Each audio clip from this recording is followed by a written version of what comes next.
छोटा सा प्रयास जो अपने लोगों ने किया है, मालिक की दया और उनकी मौज, उनके आशीर्वाद से उसमें हमें सफलता जरूर मिलेगी।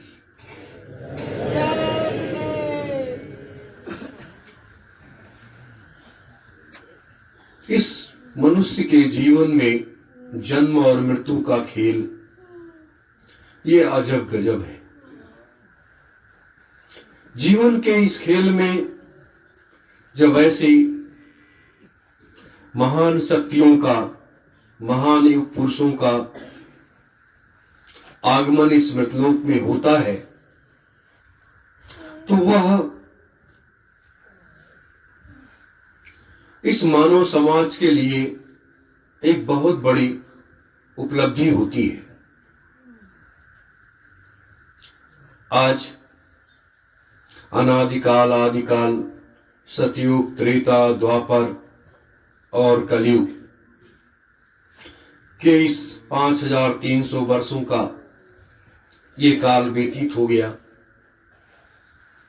हम आप जैसे लोग कितनी बार इस मृतलोक में आए और कितनी बार गए और कितना क्या किया।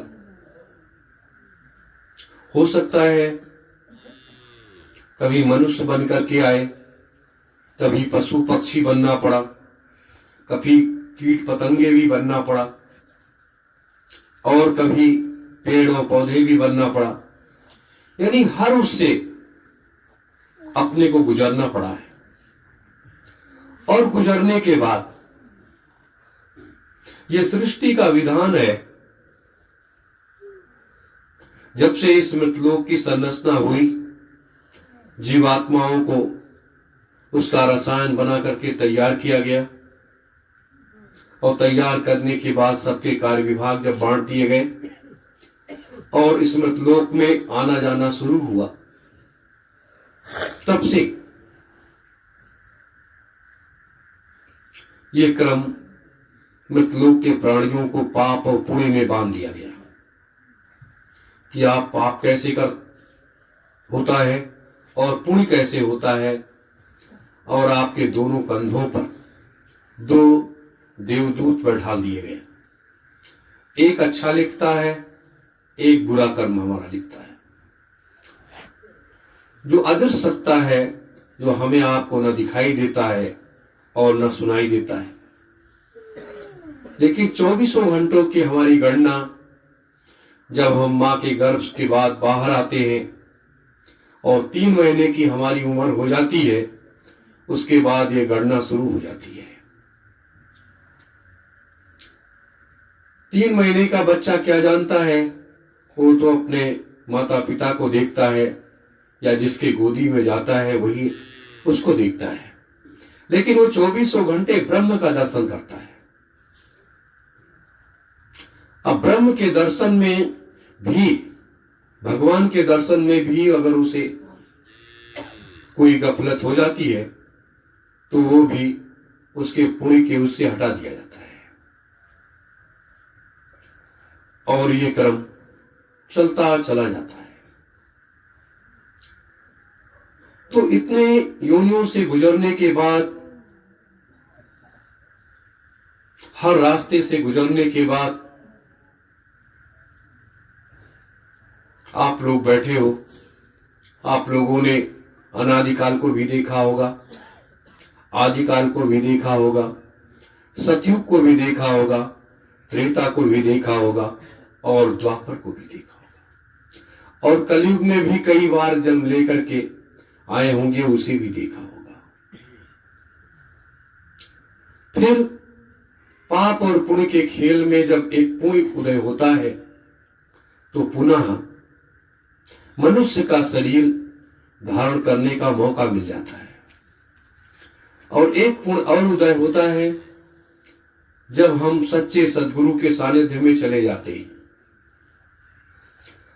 और उनके रूहानी सत्संगों को आत्मसात करते हैं और उसको अपने अंतर में जब हम आत्मसात कर लेते हैं और उनके नाम रूपी दान को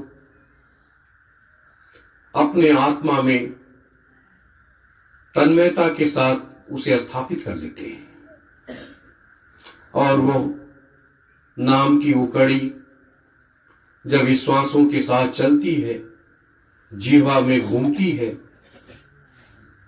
तब ये ब्रह्मांड का एक एक अक्षांश घूमने लगता है। फिर हम तमाम संत महात्माओं के सानिध्य में गए कि मन ये चलायमान होता है, लोगों के विचारों को सुनते हैं, लोगों के सानिध्य में जाते हैं और बड़ी तन्मयता के साथ उसका आकलन करते हैं। लेकिन आज जब महापुरुषों का खेल भी बड़ा अजब गजब होता है। महात्मा अपने खेल को प्रदर्शित नहीं होने देते, वो उस खेल को प्रकृति और परमात्मा से खिलवाते हैं। महात्माओं के ऊपर, गुरु के ऊपर किसी प्रकार का कोई दाग नहीं होता है और ना उनके ऊपर किसी प्रकार का कोई कलंक होता है।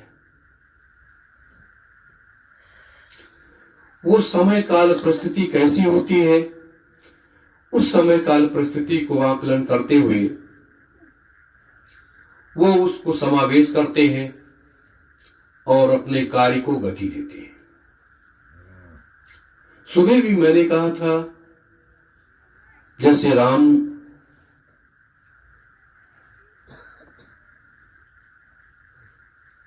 एक ब्रह्म सत्ता है जिसे कहा जाता है कि वो भगवान विष्णु के अवतार है, लेकिन जब वो इस मृतलोक में आए और महात्माओं के सानिध्य में गए तो महात्माओं ने उनको मृतलोक में आने का अभिप्राय बताया कि आप इस मृतलोक में क्यों आए हैं,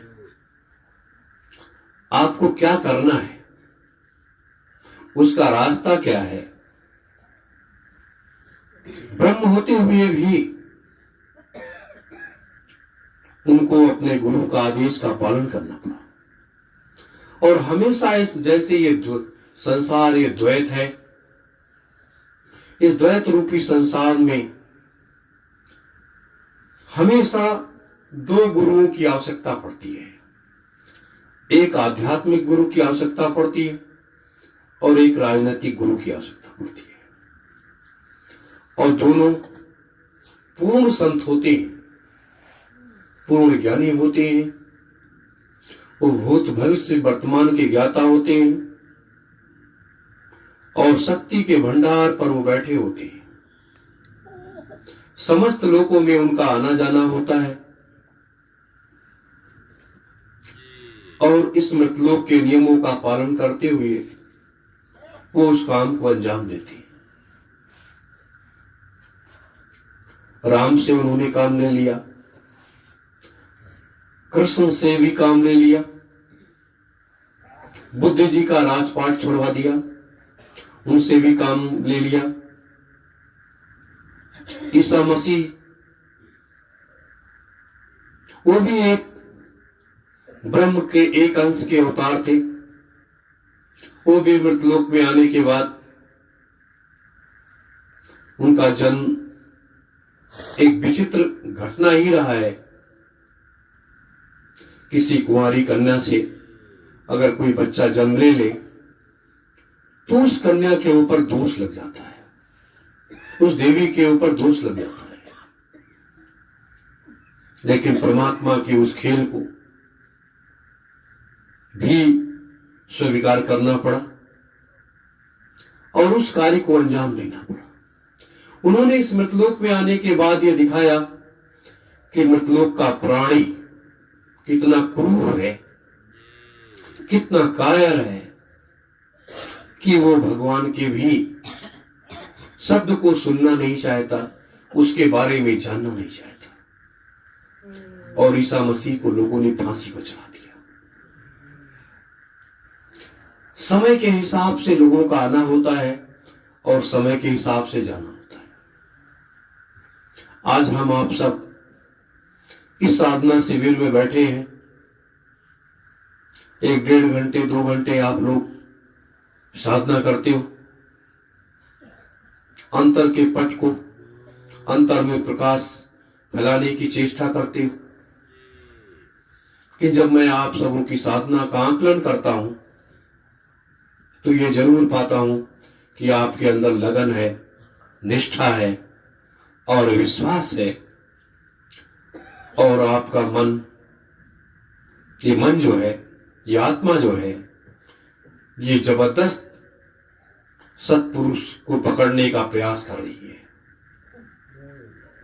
ये है। दूसरी बात क्या है?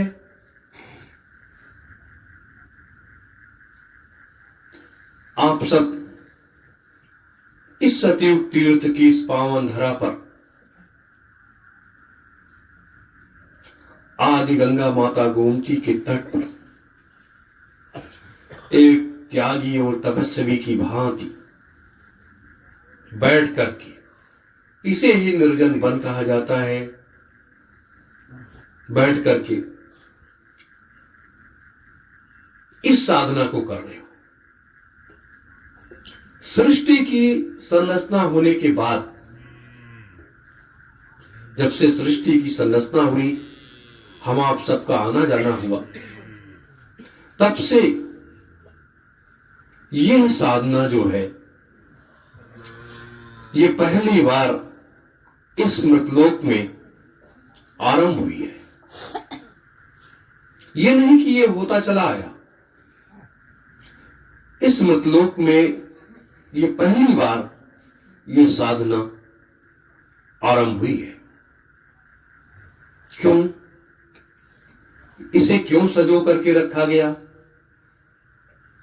भगवान शिव ने अपने इस मर्म को, इस रहस्य को किसी को, बड़े बड़े संत महात्माओं को भी जानने नहीं दिया। यानी अपनी धर्म पत्नी माता पार्वती से भी इस रहस्य को उन्होंने छुपा करके रखा। हर रहस्यों को माता पार्वती को बताया, लेकिन इस रहस्य को भी छुपा करके रखा। क्यों? क्योंकि जिनके पास आत्मज्ञान होता है, प्रकाश होता है, आगे का इसे क्या करना है और कैसे होना है, ये बचा करके लोग रखते हैं और समय के हिसाब से उसका प्रयोग करते हैं। जब सत्पुरुष भगवान का इस मृतलोक में अवतरण हुआ और वो एक महात्मा के रूप में इस मृतलोक में विचरण करने लगे, आम जनमानस को सत्य का मार्ग वो दिखाने लगे, और आगे का मार्ग तय होने लगा। मेरे प्रेमी जनों, ये मैं इसलिए आपको थोड़ा थोड़ा करके बताता हूं कि आप समझो, ये समझो कि आपका जीवन, आपका ये हाड़ मांस का शरीर, आपकी जीवात्मा और आपके मन रूपी मंदिर में बैठा हुआ वह देवता कितना भाग्यशाली है कि एक ऐसा मौका ये प्राप्त हुआ। ये एक एक नाम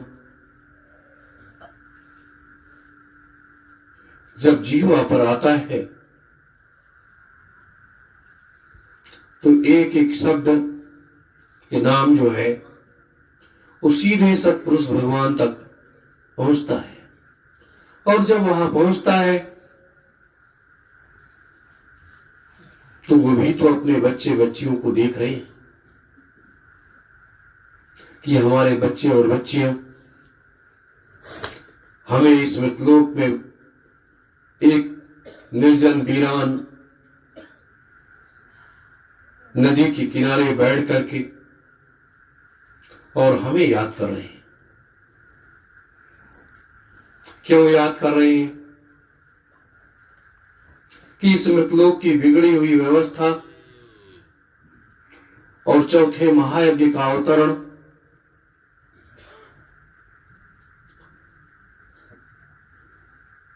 यह कार्य के संपन्न और शक्ति का आलिंगन करने के लिए, इसलिए इस नाम की महिमा ये गूंज रही है। थोड़े समय के बाद इस नाम की महिमा पूरे संसार में गूंजने लगेगी, पूरे संसार में गूंजने लगेगी। जैसे प्रभु स्वामी जी महाराज ने उन 5 नामों को हम आप सबको दे करके संसार के प्राणियों को जागृत किया।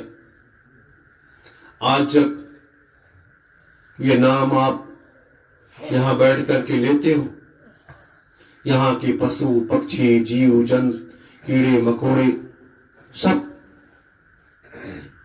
वो भी प्रफुल्लित होते हैं। उनके कान में जब ये नाम पड़ता है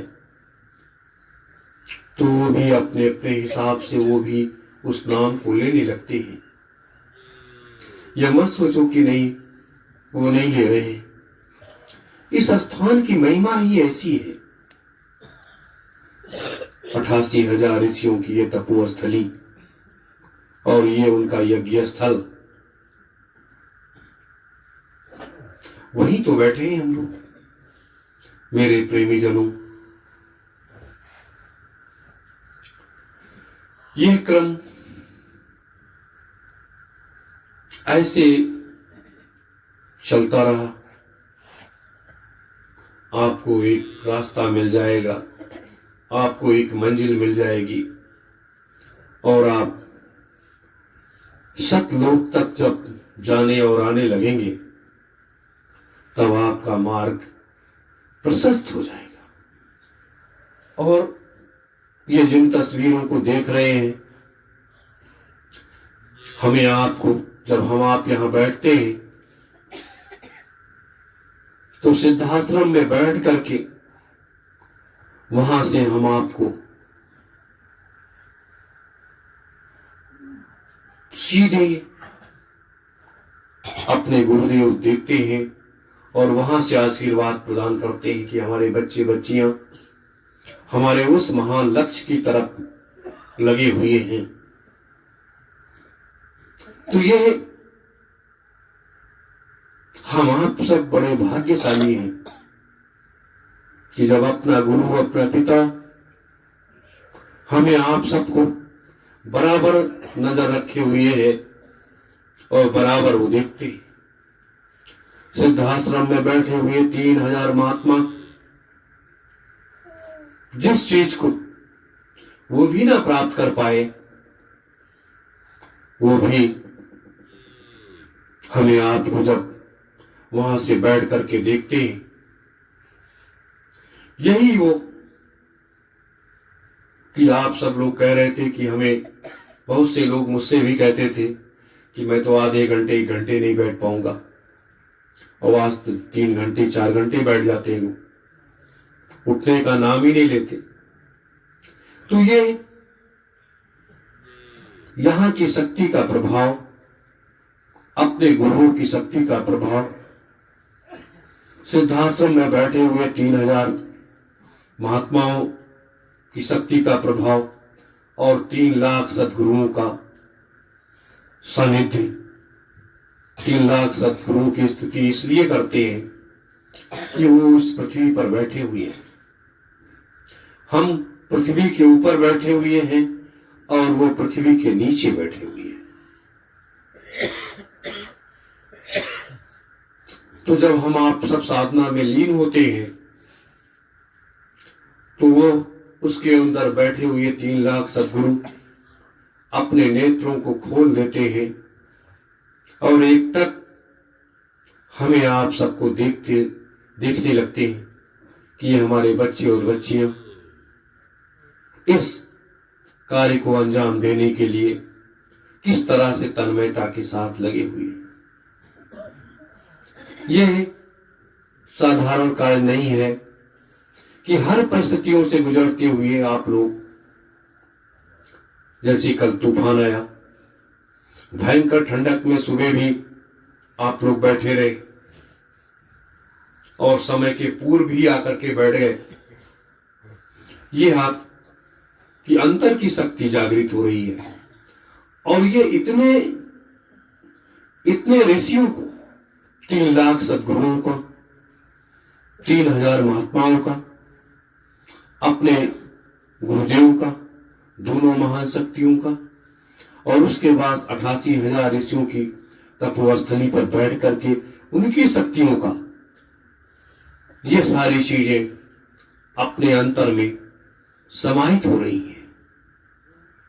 सोचिए कि चारों तरफ से किस तरह से चाक चौबंद अपने लोगों के लिए अपने मालिक ने सब कुछ किया है। बाह्य रूप से ये चीजें दिखाई नहीं देती, ये तो अंतर में महसूस की जाती है। राम के साथ कौन गया था? उनके भाई और उनकी धर्मपत्नी, 3 ही लोग तो गए थे। वशिष्ठ और विश्वामित्र तो साथ में नहीं गए थे ना। कृष्ण के साथ में संदीप ऋषि और दुर्वासा ऋषि तो नहीं गए थे ना। तो अब आप समझो,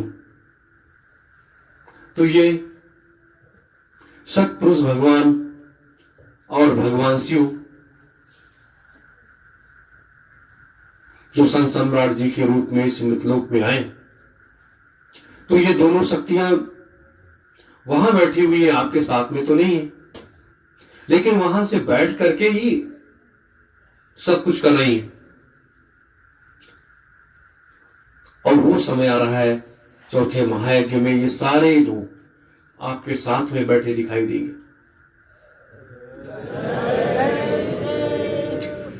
तो जब ये आपके साथ में बैठे दिखाई देंगे, तब आपको ये एहसास होगा, ये तो एक विजय का मार्ग है। हम आप जिस रास्ते पर चल रहे हैं, जब ये सारी चीजें हम आप कर लेंगे, तब सारा सफल कार्य होने के बाद अपने गुरु के श्री चरणों में अर्पित कर देंगे। जैसे राम अपना सारा कार्य पूर्ण करने के बाद जब वो अयोध्या वापस आए, तो लोगों ने कहा कि आपने ये बड़ा काम किया, वो किया, वो किया। उन्होंने कहा नहीं, मैंने कुछ नहीं किया है, जो कुछ किया है सब हमारे गुरुदेव ने किया है, गुरु ने किया है। दोनों महापुरुषों को उन्होंने बराबर का वो दिया कि सब कुछ इन्होंने किया है, मैंने कुछ नहीं किया है। सोचिए, वो ब्रह्म सत्ता होते हुए सब कुछ अपने गुरु के श्री चरणों में अर्पित कर दिया। तो यह एक बड़ी चीज है। आप सब ये जो कर रहे हो, मैं जानता हूं कि सब गृहस्थ आश्रम से जुड़े हुए हो, सबको घर की भी चिंता होती है कि घर में हमारे बच्चे बच्चियां और सब लोग कैसे होंगे, क्या कर रहे होंगे, खेती बाड़ी का काम और सारी व्यवस्थाओं का काम। लेकिन उसके बाद भी मालिक की अपार दया है कि आप सब तन्मयता के साथ लगे हो।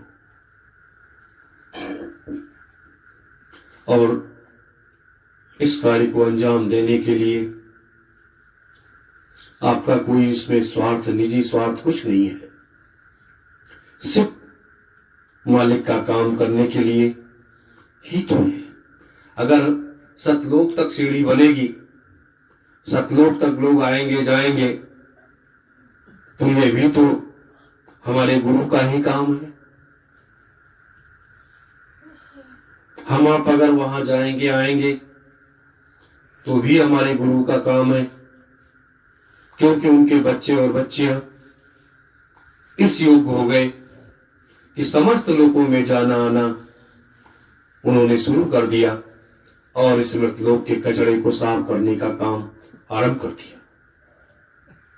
तो यही है महात्माओं की इस शक्ति का एक प्रादुर्भाव।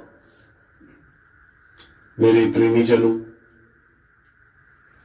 हम आप सब इसी तरह इसी क्रम में लगे रहें और अपने कदम को पीछे न हटाएं। एक अटूट विश्वास, एक अटूट निष्ठा अपने गुरु के प्रति, किसी व्यक्ति विशेष के प्रति नहीं, अपने गुरु के प्रति। यही हम आप सब अपने गुरु के श्री चरणों को पकड़े हुए हैं। जैसे राम या कृष्ण या कबीर साहब या मोहम्मद साहब को ले लिया जाए, किसी को ले, बुद्ध को, किसी को भी ले लिया जाए, सबने अपने गुरु के श्री चरणों को पकड़े रखा। कभी अपने गुरु के श्री चरणों को छोड़ा नहीं और अपने वो कार्य में सफल हो गए। ये हमारे जो पूर्वज हैं वो तो भूतकाल में बीत गया, लेकिन ये वर्तमान है। और इस वर्तमान में जब आप अपने को स्थापित कर देंगे, अपने को स्थापित कर देंगे, जैसे इतने लोग बैठे हुए हैं, तो इतने लोग वर्तमान को स्थापित करने के लिए है ना, कहीं अलग तो नहीं है। भूख, प्यास, निद्रा, सब कुछ तो आप लोगों का कम होता चला जा रहा है, लेकिन बस आप लोगों की निष्ठा, आप लोगों का विश्वास, दूसरी चीज ये आप लोगों का प्यार है, आप लोगों का भाव है कि आप सबों ने मालिक की दया से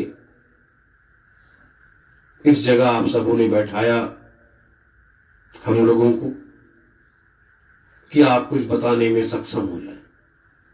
ये मालिक की दया और आशीर्वाद और आप सबों का प्यार और आशीर्वाद ही है जो इस कार्य को आप सबों से करने और कराने की प्रेरणा दे रहे हैं। यही है, और ये आप लोगों का प्यार और आशीर्वाद ऐसे ही बना रहे, यही आप सबों से चाहते हैं। एक दिन भारत ही नहीं, पूरी दुनिया के लोग, जिस समय दुनिया में त्राह त्राह मचेगी, अफरा तफरी मचेगी, और जिस समय वैचारिक क्रांति, आध्यात्मिक क्रांति का संदेश जन जन में गूंजने लगेगा, लोग भागने लगेंगे, आपके पास भागने लगेंगे। अभी तो आप इतने लोग बैठे हो, कल लाखों लोग बैठेंगे, करोड़ों लोग बैठेंगे आपके साथ में, करोड़ों करोड़ों लोग बैठेंगे साथ में आपके, तब क्या होगा?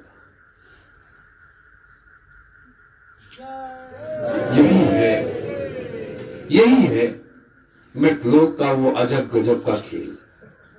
आप कहते हो चमत्कार, कि आप चमत्कार को दुनिया नमस्कार करती है। हम भी जानते हैं कि चमत्कार को दुनिया नमस्कार करती है। चमत्कार करके संसार को नहीं जीता जा सकता। भगवान कृष्ण ने बड़े बड़े चमत्कार दिखाए तो लोगों ने उनको दूसरे रूप में लिया, और जब उन्होंने समस्त कार्यों को कर डाला, उनको कितने लोगों ने भगवान माना? कितने लोगों ने माना? मात्र 16-17 लोगों ने भगवान माना, 13 लोगों ने राम को माना। तो ये चमत्कार नहीं, ये तपोबल और शक्ति के द्वारा संसार को जीता जाता है। और संसार में अपने को स्थापित किया जाता है तपोबल और शक्ति के द्वारा। जिनके पास महात्माओं की शक्ति का वो आशीर्वाद होता है, वो लोग चमत्कार नहीं दिखाते। वो लोग अपने गुरु के बताए हुए रास्ते पर चलते हुए अपने गुरु के कार्यों में तन्मयता के साथ लगे रहते हैं कि यहां पर हम आप कोई छोटा बड़ा नहीं है, कोई छोटा बड़ा नहीं, हम आप सब एक पिता की संतान हैं। तो यहां किसी प्रकार का कोई भेद नहीं है, ना अमीरी का, न गरीबी का, न जाति का, न धर्म का, न मजहब का, किसी का कोई भेद नहीं है, और न छोटे का न बड़े का। आप हमसे उम्र में बड़े हैं, आप छोटे हैं, हम आपसे छोटा हूं उम्र में, तो भी उतना ही सम्मान बराबर का है। इसलिए कि सबका अपने परम पुरुष परम पिता सदगुरु भगवान से, पूज्य स्वामी जी महाराज से, संत सम्राट जी महाराज से सबका जुड़ा हुआ है। तो सबको अपने गुरु के प्रति सम्मान करना चाहिए बस, और हम सब लोग करना चाहिए। यह थोड़ी सी बात थी जो मैंने आपको रखी है। दूसरी चीज, सतलोक में जब आप पहुंच जाएंगे, आपको जो अपने असली घर की तलाश है, जब वो तलाश पूरी हो जाएगी और जब आप अपने घर में जाएंगे, तो अब वहां के अपने घर की जब व्यवस्था को देखेंगे और सबका दीदार और दर्शन होगा, फिर आपको वहां से सीधे वहां पहुंचने के बाद जब आपको परीलोक में भेज दिया जाएगा, परीलोक में जब भेज दिया जाएगा तो वहां जाने के बाद वहां भी एक बड़ी परीक्षा आपकी होगी, क्योंकि वो एक ऐसा लोक है जहां पर मनुष्य रूपी जीवात्माएं जाने के बाद वो अपार सुगंध, वो ऐसा परिदृश्य, उस दृश्य को देखने के बाद वह कुछ लोग वहां ही रहने का प्रयास करने लगते हैं कि यहां जो परम आनंद है हम यहां से वापस नहीं जाएं। लेकिन जैसे आप वहां पहुंचोगे सतलोक में, गुरु आपका पीछा छोड़ेगा नहीं, क्योंकि गुरुदेव आपको हर जगह दर्शन करा करके पुनः इस मृतलोक में लेकर के आएंगे। फिर बराबर आना जाना वो क्रम कल नहीं परसों से मैं आपको बड़े विस्तार से इसके बारे में, एक एक लोक के बारे में आपको बड़े विस्तार से मैं बताऊंगा, कि क्योंकि आपकी जब चढ़ाई चढ़ने लगोगे, अभी तो ये प्राइमरी पाठशाला है, अभी आप जूनियर में नहीं पहुंचे, अभी आप प्राइमरी में हो। फिर जब जूनियर में पहुंचोगे और फिर उसके ऊपर हायर सेकेंडरी में जाओगे, तब आप वहां तक जाने के हकदार बन जाओगे। और ये मेरा आप सबों से पक्का वादा है कि आपको वहां तक लेकर के जाऊंगा और साथ में चल करके आपको दिखाऊंगा कि देखो, ये देखो आप लोग यहां फंसे हुए थे और ये देखो यहां क्या है।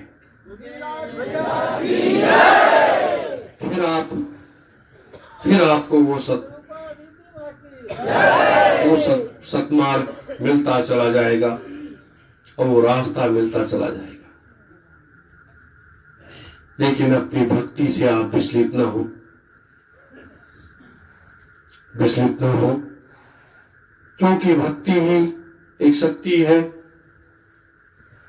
और ये यह कार्यस्थली ये युग परिवर्तन के लिए बनाई गई है।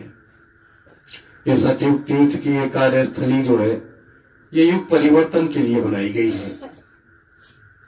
आप लोग जब तक यहाँ पर रहो, जितने भी शरीर से क्षमता जुटे, यहाँ सेवा करना, यहाँ की व्यवस्था को देखना, आपस में मिल बांट करके सारे कामों को कर लेना और जो भी रूखा सूखा मिले उसको बड़े प्रेम से उसको ग्रहण कर लेना। और अगर आपके अंदर किसी प्रकार का क्रोध, वैमनस्यता किसी के प्रति है तो वो भी निकाल देना,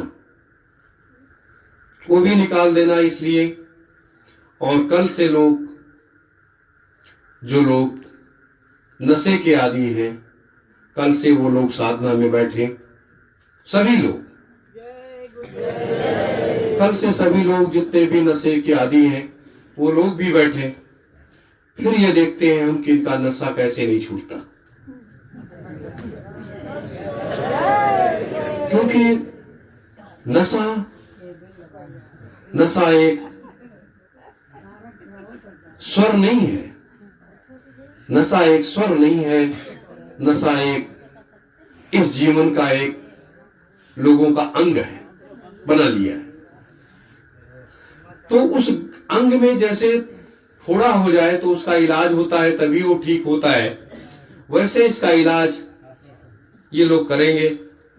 इनको कल मैं बताऊंगा कि हाँ इसका इलाज क्या है।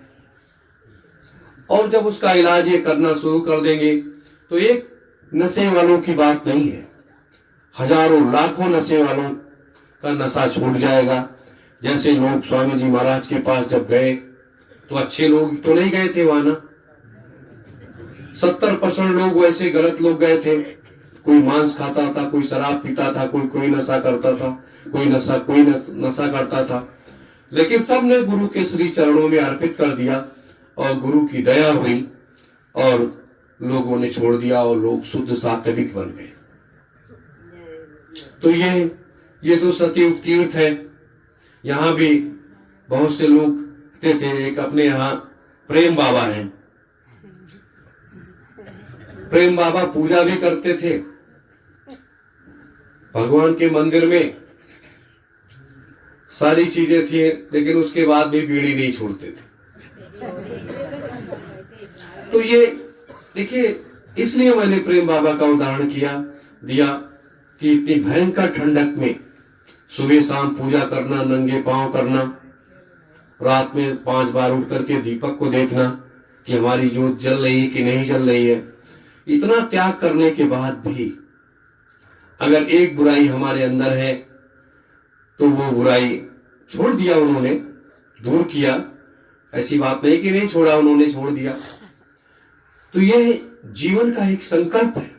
व्यक्ति कहता है कि मैं नशे से मर जाऊंगा, अगर नशा करूंगा, नहीं करूंगा तो मैं मर जाऊंगा।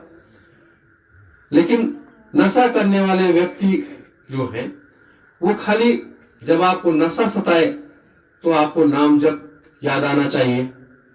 जैसे नशा सताए आप नाम जप करने लगो, नशा आपसे भागने लगेगा। और चीजें हैं, उसकी जगह कई चीजें खान पान की हैं, उसे लेना शुरू करो। नहीं कुछ कर पाओ, जहां आपको नशे की याद आए वहीं बैठ जाओ, आंख मूंद करके वहीं बैठ जाओ और एक गिलास पानी को खींच करके और बैठ जाओ, ओम का उच्चारण करने लगो। जब आप वहीं 10-15 मिनट बैठोगे, ओम का उच्चारण करोगे ऐसे, ओम,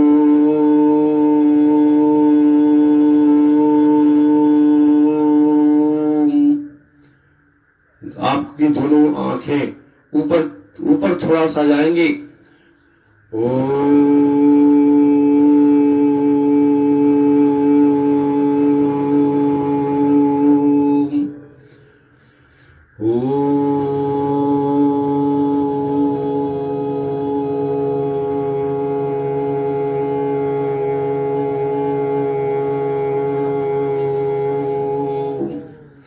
अब ये नाभि से खिंचाव होने लगेगा, ब्रह्मांड तक पहुंचने लगेगा। और जिस नशे का रसा स्वादन करके आप उसको अपने अंदर ले जाना चाहते थे, और जो आपके अंदर की इंद्रियां उस नशे को मांग रही थी, और जब नाभि से ऊपर आप ओम का उच्चारण करने के बाद खिंचाव करने लगोगे तो ब्रह्मांड में चढ़ने लगेंगी और नशा मांगना बंद कर देंगी। इस तरीके से करो, देर नहीं लगेगा नशा छोड़ने में। कहीं भी जहां इच्छा हुई नशे की वहीं बैठ जाओ। ये ना देखो कि ये जमीन है या फर्श है, क्या है, पलथी मार करके वहीं बैठ जाओ। फिर देखो ये नशा कैसे भागता है, आपको नजदीक आपके नहीं आएगा। तो ये सब एक वैसी चीजें हैं। आज की काफी समय भी हो रहा है, अभी लोगों को वस्त्र भी बांटते हैं, और खाली सुमिरन या ध्यान तो हुआ नहीं भी, हो गया तो वो वस्त्र उठवा लीजिए, हैं? हैं?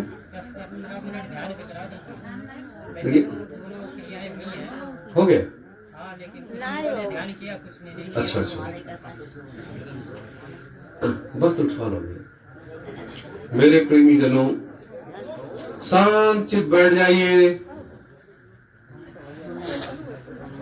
आप लोग कभी भी इस हाल में आवाज नहीं आनी चाहिए। एक साधक जो होता है, साधक का ध्यान अपने नाम जप